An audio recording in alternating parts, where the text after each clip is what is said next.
Welcome to the Powerlifting and Power Ballads podcast, where we bring you a weekly dose of powerlifting news, tips, and training advice with a touch of 80s rock ballads. This podcast is presented by Team Rohr Powerlifting, your source of the most comprehensive coaching and meet day preparation. Here are your hosts, Josh Rohr and Laura Sturm. Welcome to episode 176 of the Powerlifting and Power Ballads podcast. Why do you say it like that? Because this weekend we were playing Team Rohr Jeopardy at the Team Rohr weekend. And one of the questions that I buzzed in on is, what is the name of the podcast that Laura and Josh host? And I was just like, I buzzed in really quick and I'm like, then I just mind blocked, like, what is powerlifting and power ballads? Yeah.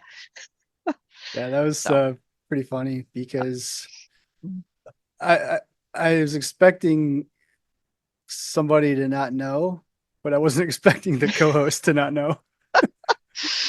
And I don't say that part anymore usually in the beginning, so it's kind of stopped rolling off my tongue, I think. So yeah. I'm going to blame that. Sure. Sounds good. So other Team Rohr weekend recap items. We did not do karaoke. Well, I know. I semi did. You did.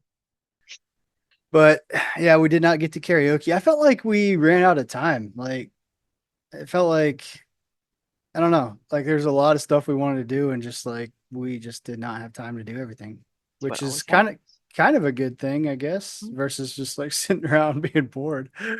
But true. Yeah, it was a good time. Yeah. Wanted to have a bonfire, but the weather didn't agree. Right. With that idea. And, I think April got sufficiently hazed into Team Rohr by sleeping in the barn. Yeah. With bugs and frogs. And, it was a good time. And then her husband came up and picked her up because she didn't want to stay the second night, but then like destroyed us all in Cards Against Humanity.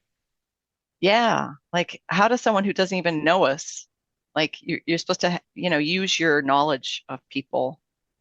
I had never met him before, so how did he know that every time it was my turn, if he just did the most random thing, I'd like that the most, how would he have understood these nuances? Or maybe he just didn't need to with the particular cards he had. But yeah, he was a ringer again with Cards Against Humanity. He kicked our asses. Yeah, kind of not cool, but whatever. Not cool, April. Bring your husband and have him beat us. Gosh. Yeah. But but that was fun. We did go to, so Emma, I guess, attended her first Team Rohr weekend. True. She enjoyed swapping the collars out on the different bars. Making the pins disappear. She did do that. But yeah, it was a good time overall. I mean, we had fewer people come this year than in years past, but it was still pretty fun, I thought. We did get to go to the orchard this time. Yep. Got some fresh peaches. And that peach ice cream. Yeah. Yes. Good stuff. Yeah. And, the cooking was amazing. Yeah. We had a grill master. But yeah. It was you. Well, yeah, I know. Yeah. Well, nobody else knows. You got to tell them. Oh, sorry. Yeah. So I was the grill master.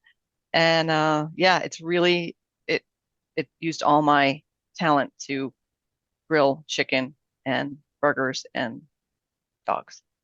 Yeah. Hot dogs, not real dogs. Oh yeah, not real dogs. Don't do that. But that was fun. I had a good time. The part you don't know, on the way home, I blew a trailer tire. Oh no. Yeah. Like loud pop, like blew it on 285. So I was about 15 minutes away from the house, almost home. And doesn't that always happen? Yeah, the tire blew. Like, I went and looked at it. It was right on the side of 285, so like super busy. But luckily, I was in the far right lane because I was getting off soon, so I was just able to get over. But the tire was shredded. There was like wires sticking out of it. I mean, it was destroyed. Wow. Yeah.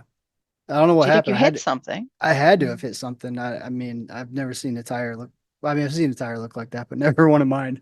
It's usually one you see on laying on the road. Um, Wow. so I had Emma and I had Katie and I were with me. So I'm like, man, this is crazy. Oh, here's a fun fact, sort of. So I have AAA, right?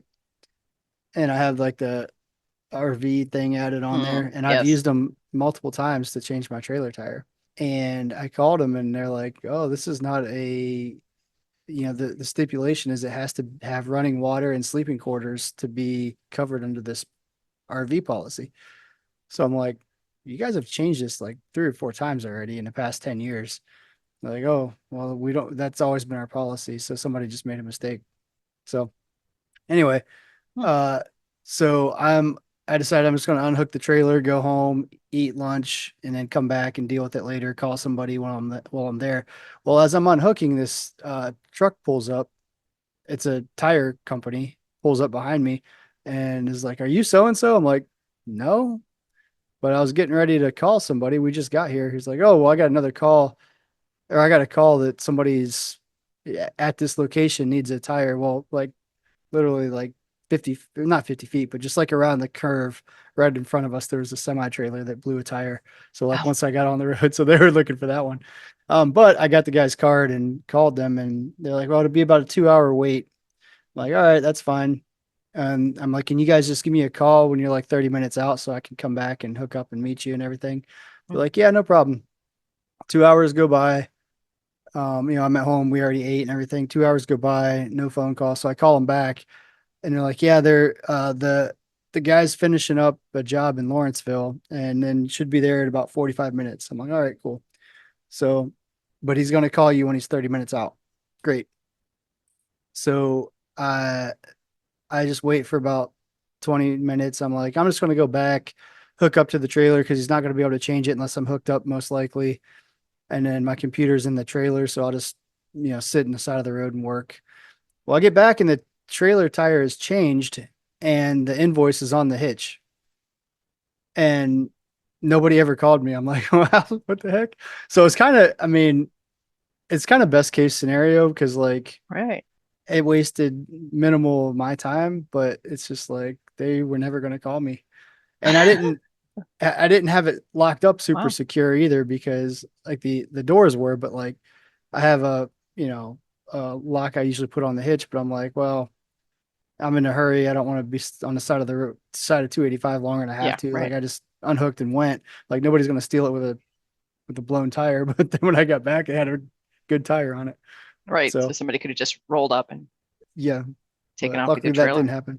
Yeah. So that was my afternoon. Yeah. Adventure. Yep. Mm. It's not the type of adventure I ever want. No, definitely not. It's no fun. Well, Yep. at least it happened there. And Yeah, and nobody. I yeah, mean, nobody. It didn't cause a wreck or anything. Like, with right, that much weight on there, I've always been kind of worried if something blew. I never had a tire blow. I've had a tire like slowly get like a crack in it and start leaking, and I have tire pressure sensors on my truck or on the right. trailer, so I can see if it's losing pressure. I've never had one just outright blow like that. It was a little bit Wow. Yeah, that's interesting. crazy. Well, good best case, I guess. Yep. So let's talk about the Pro Series that happened this last weekend. All right. So there were two Pro Series events this weekend: Northwest Regionals and Open World Cup. The At the Northwest Regionals, there was only one lifter that hit the minimum standard, and that was in the Raw Masters division. Daniel Buckingham hit a 433.5 age adjusted dot, so he earned his pro card. Congratulations to him. And then at the Open World Cup, how the Open World Cup works is the top three best lifters in the male and female division get the pro card. So with them if they hit the minimum dots. So in the women's division, Logan Alween had a 504, Sydney Hunter had a 495, and Delaney Sousley had a 475. So all three of them earned their pro card. And then in the men's side, Peter Huang, I'm not sure how you say that name, I'm butchering it, had a 550.82. Albert Lee had a 530, and Antonio Fazio had a 525. So There were a couple other lifters that were over the minimum 500 dots in the men's division, but only the top three are in the pro card. So, congrats to all of those lifters. And Peter, actually, his 550 dots actually moves him into fifth place on the leaderboard, and top 10 go to the finals. So Wow. Nice. there's a decent chance that he ends up making it to the finals there, I think. So that's pretty That's cool. awesome. Yeah. And then there was also, it's not part of the Pro Series, but the Student World Cup was this weekend as well, this past weekend. It was at Lambeau Field. So that's where the Green Bay Packers play. Oh, okay. I'm like, I know that name. I know that name, yeah. So I haven't really heard anything about it other than it was at Lambeau Field, and I saw a lot of pictures of people posting like shots from there. So it's pretty cool. Wow. Yeah. Good. All right. Well, let's talk about the powerlifting situation we've got. All right. Let me ask So, you this one. oh, okay. All right. So you're going out for your first bench press. The chief referee calls bar is loaded and the clock starts. As you're walking out, you realize the rack height is not set to the same height that you specified on the scorecard. You ask the spotters to change it to the correct height. They change it, but now your clock is down to 15 seconds. What do you do? I would go to the chief referee and say, because they didn't set the rack height correctly, could I get the clock to reset? Because that's what they should have done. Correct. Yeah. So there's a couple little things here like that I think this is an interesting scenario because a lot of people would just be like, I got 15 seconds to hurry up and rush and do it. Mhm. And if they make it, great. But if not, then what do you do? And I think it's a harder argument to get a relift after the fact if you get the start command in that correct time, but just miss it because you felt rushed. Right. So Absolutely. by rule, if there's a couple things. If they indeed did not have it set to what you specified, then it is a platform error, not your error. So you should by rule, you would get a new clock. Now, in this case, the chief referee doesn't give you a new clock either because they just aren't aware that it was or it was not the lifter's mistake, or sometimes, meets are long. Sometimes you just kind of, oh, brain fart and don't reset the clock, right? But as a lifter or a coach, like knowing the rules, you should immediately say, hey, this was the spotter error. I should have a new clock. And you can tell the technical controller if there's a technical controller there. If there's a jury, you can tell the jury. If there's if neither of those, the chief referee. But that is the rule. Like that should be corrected. But if you don't say anything, they already had a brain fart, right? So they didn't reset it. If you don't say anything, they're not going to probably realize that they messed up. So, you know, just knowing the rules and be able to advocate for yourself on these situations, I think is important. So what you Right. said was right. Well, thank God. I was worried. Um, but optimally, you would have a coach, and the coach would be the one that says, "Hey, wait," because in the moment, if realistically, if this was me, I would probably be like, "Oh," and I'd probably be flustered and not even try to do anything about it. Because when you're in the hot seat, you see that, you know, well, what happens if you go to the chief referee and they're like, "No," well, now you're missed your lift, right? They shouldn't say no, but as a lifter, I don't know that I would have the wherewithal in that moment to stop and do that. So Yeah. it's easy to say when I'm here. Yeah. Well, that's the thing. Uh, Yeah. It's easy to say here when you can step back and think about it, right, but you got 15 seconds to figure out what you're right, doing here. So just being sure of the rules. But here's the flip side of it. If you're wrong, if it was my fault, I did not turn in the correct number, then and I'm arguing it and time runs out, that's my attempt. right, Because right, the clock only resets if it's the platform error.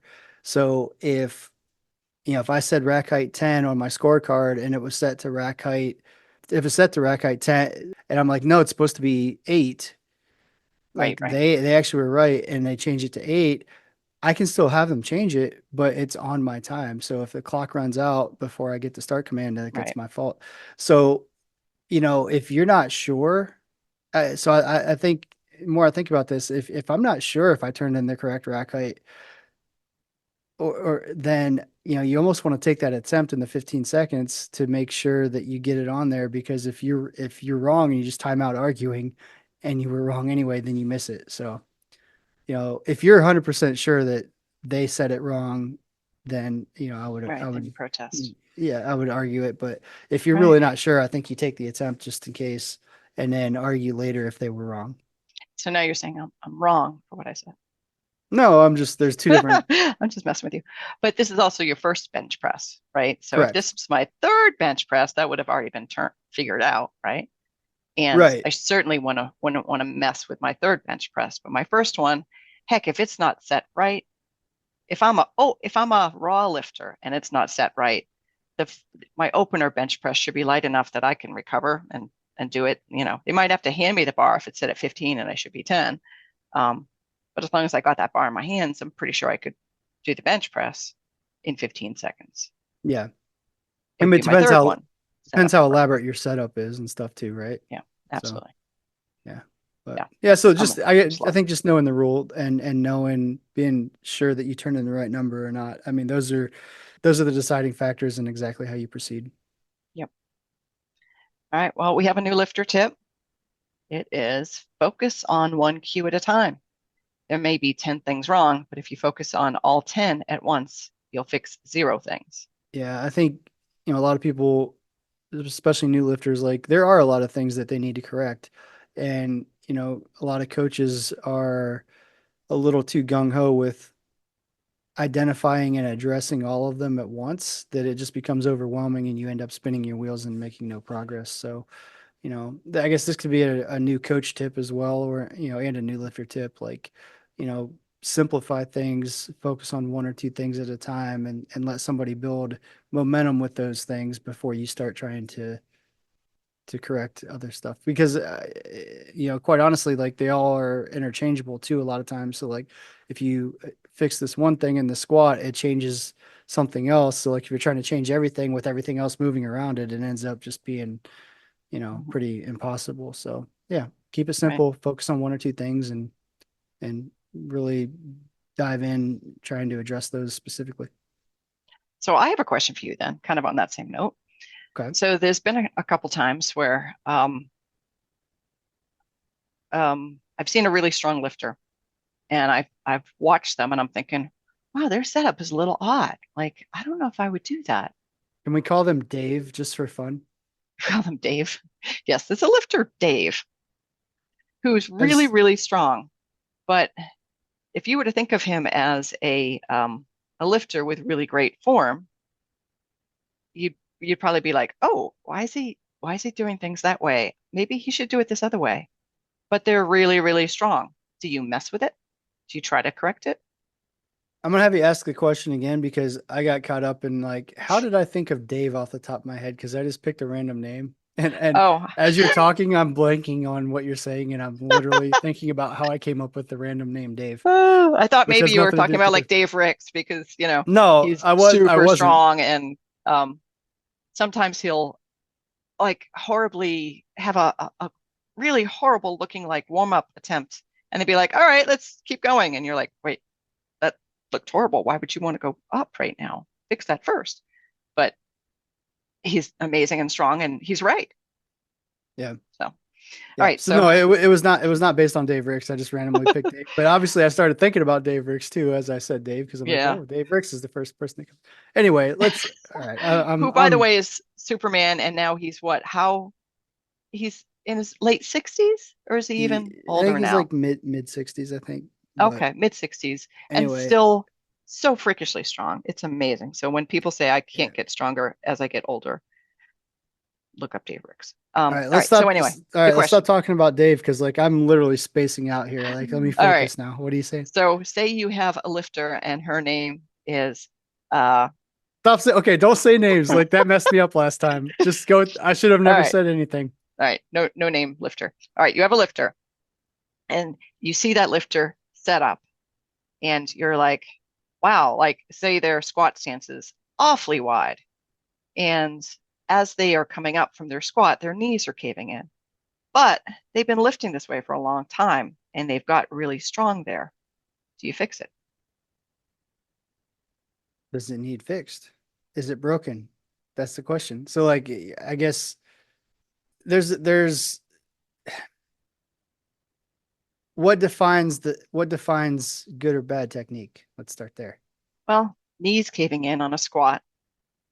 I don't know that that would be a great thing to continue for longevity. Yeah. Elbows flaring in a bench, maybe, but shooting up before the chest does in a squat. Stuff like that normally you would probably fix on a newer lifter. But if it's a more experienced lifter who's been doing it the same way for a long time, do you fix it? Initially, I would say no. I don't. I think, somebody that's been doing it for a while and somebody that's doing it for a while at a high level, they've got to where they are from a lot of trial and error and, Mhm. experimentation most likely. So I'm sure they've tried the textbook squat technique with their, and if that was working for them, like they would not have gotten to where they're at now. Now, if we're talking about a new lift, like a new lifter that's just like freakishly strong that has really bad technique based on what we're saying, knees caving in, things like that, if we're classifying that as bad technique, which I hesitate to do like Mhm. blankly, then yeah, I think we try to work within the parameters of what would be considered optimal technique first. But if we have somebody that's an advanced lifter, been competing for multiple years, um, those deviations where their knees cave in, things like that, you know, again, that's going to happen with every lifter to a degree. It's just what degree is acceptable. Mhm. So if somebody's knees cave in a millimeter, obviously we consider that non-existent, right? But if somebody's knees cave in 4 inches, is that significant or not? I mean, we just have to kind of figure out you know, what is within our accepted tolerance before we start classifying it as good Mhm. or bad technique. And to answer the question, no, I would not mess with their technique initially. I would start if I really feel like they are not meeting their potential with the technique they're using, because of if we're using the knees caving in scenario, then I would start programming assistance work to address the reason that the knees are caving in. And maybe if they're super wide, it may just be an anatomical thing that is not based on a weakness. It could be like hip anatomy or something like that that's causing that to happen. So I mean, there's a lot of variables that we got to look at, but I think I would start somebody that's already at a high level. I would start with just trying to address weaknesses that are causing that cave, if it is in fact not a joint specific issue. Right. Yeah, because I think of it as kind of like energy could be leaking out and it might not be making things as efficient as it could be, but also for longevity's sake, um, you want to keep your knees happy, you want to keep your back happy. And maybe they haven't tried everything. Maybe they didn't realize that they were setting up so wide that maybe that wouldn't work. So I think it would warrant some kind of discussion at least to find out, like, you know, hey, how have you come to this? Yeah. But yeah, maybe you wouldn't change it right away. And I think any good coach client relationship is going to have that conversation. If not, that's kind of another issue. Mhm. Um, because yeah, if somebody just comes in, I'm like, well, I'm not even going to ask you how you got there or anything. I'm just Right, going to tell you this is what you need to do. right, That's pretty one-sided and right. not closed-minded, but it's pretty naive, I guess, Hmm. to think that everything needs to be this cookie cutter without discussion. Absolutely. Yep. All right. So sorry, I got off track. I No, got that's fine. excited. That's a good question. I like it. All right. So we didn't get to our karaoke, but we're still going to do our top 5 karaoke songs list. We'll probably start collecting those next week. Is that what we said? 2 weeks from now, something like Yeah. that. Sometime soon. Start thinking about them because we're going to ask for them, and we'll have a little competition and see who wins. Okay. So start thinking about it and we'll give you the real date next week. Yep. So Okay. we should also announce who our Team Rohr Jeopardy champion Oh was yes, our this team, we're past Jeopardy weekend. champion. Because it was some stout competition. I It thought was I had it. pretty good. I thought I had it, and I wagered too much. You did. You shot yourself in your own foot. I did. And April's foot. You shot yourself in April in the foot. Our feet. Our feet, yeah. But yeah, Stacey Metcalf was our Jeopardy champion. She won the 2023 Team Rohr official club banner. Woohoo.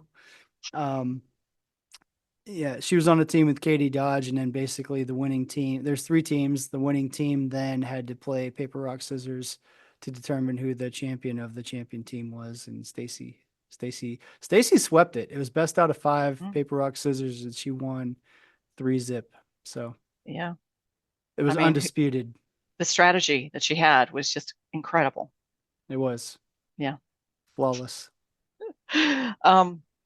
I was a little disappointed that there wasn't a dance off, but I could see how paper, rock, scissors would be a little bit more friendly.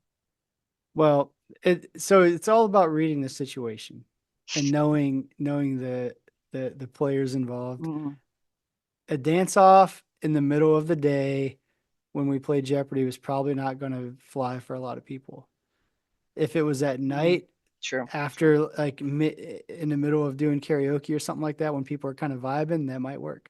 And also, if everybody just knows that any tiebreaker is going to be a dance off, then it loses that element of surprise. Yes, it loses the element of surprise, the mystique of yes, of the tiebreaker. I was not surprised in some of the categories. 70s and 80s music, come on, of course. Josh Rohr trivia, of course. Cars, that made sense. Powerlifting. Yeah, powerlifting. I mean, at least we got those ones right. The Jeopardy, final Jeopardy question. Everyone got it right except for our team. It was a good question, and I'm really disappointed in myself that I screwed that one up because I live on a farm and it was a farm question. It was, yeah, I'm ashamed. What does PTO stand for? On a tractor. Yes. Yep. So that's a good question. I'm not gonna give the answer. Exactly. Yeah. DM us the answer without Googling or anything like that. Anybody can Google it. Give us the real answer if you know it. There you go. Or if you have a guess. All right. Well, with that, I'm out of here, Josh Rohr. Same. Next week. See you next week. Or whenever we do this again. Exactly. Yep. Cool. Bye Later. now. Thank you so much for listening. If you enjoyed today's episode of the Powerlifting and Power Ballads podcast, please remember to subscribe and share it with your friends.